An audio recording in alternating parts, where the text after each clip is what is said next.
Hello, in this video, I will give you a quick guide on how to collect payment in Jobber the right way.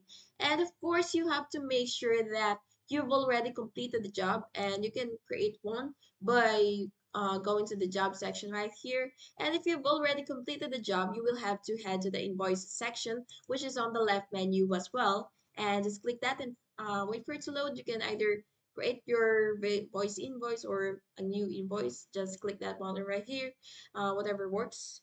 And now that you're here, you will have to create a new invoice that is linked to that job, and you can send the invoice to your client via email or text message.